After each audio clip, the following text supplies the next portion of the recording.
When I was young, I thought my country was the best on the planet. And I grew up singing a song called Nothing to Envy. And I was very proud. In school, we spent a lot of time studying the history of Kim Il-sung, but we never learned much about the outside world. Except that America, South Korea, Japan are the enemies.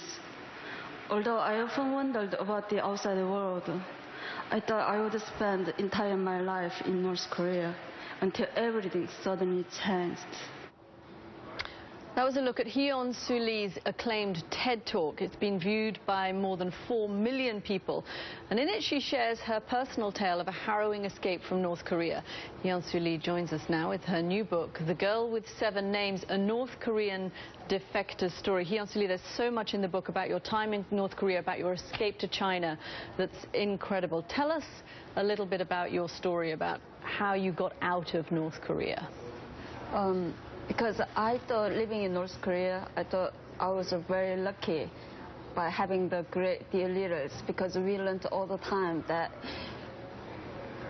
if the American imperialists attack our country, we will be live as slaves, as what South Koreans live right now, because we learned the South Koreans are suffering. That's why we were very proud of being in the country.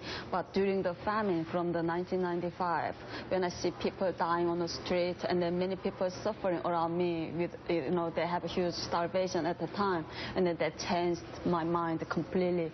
So I had a very curiosity and attraction about the outside world. That's why it led me to cross the border. So yeah, it's for North Koreans crossing border is illegal. So yeah, but we had a good relationships with the border guard. So I asked him to help me to cross the border. So it was a very unusual situation. That's why I crossed a little bit easier than other defectors.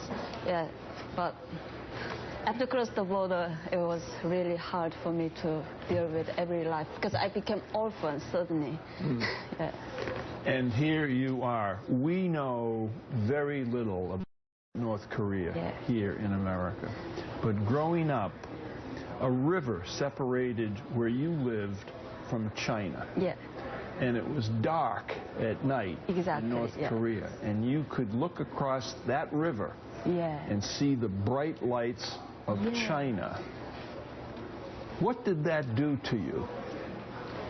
Because even Kim Il-sung died before 1994, we started to have power shortages almost every night. And then through the famine, sometimes we didn't see any lights during 1 week or 10 days. It goes more severe, the situations.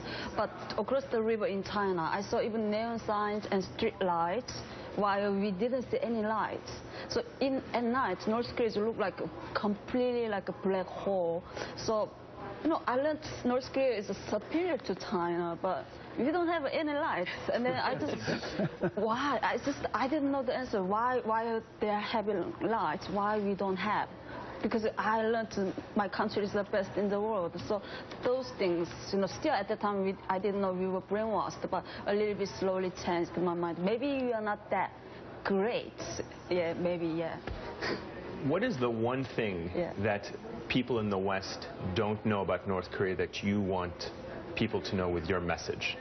I mean, most media focus on the regime and nuclear missile weapons, those things, but people, they have forgotten those ordinary people living inside North Korea who's suffering under the dictatorship and then who's living inside virtual prison. So I want to let the world know about them, their situations. They are suffering under human rights violations, and then, there's many defectors hiding in China. Most are female defectors, and then they are sold as sex and they're sold as bribes, even happening right now at this moment. So I really want to tell to the world, focus on those suffering people, and then, pressing on China to stop supporting North Korea and then make them regime change. That's what I hope for. Yeah. Thank you so much for coming in. The book is The Girl with 7 Names. Hyeonseo Lee, thank you.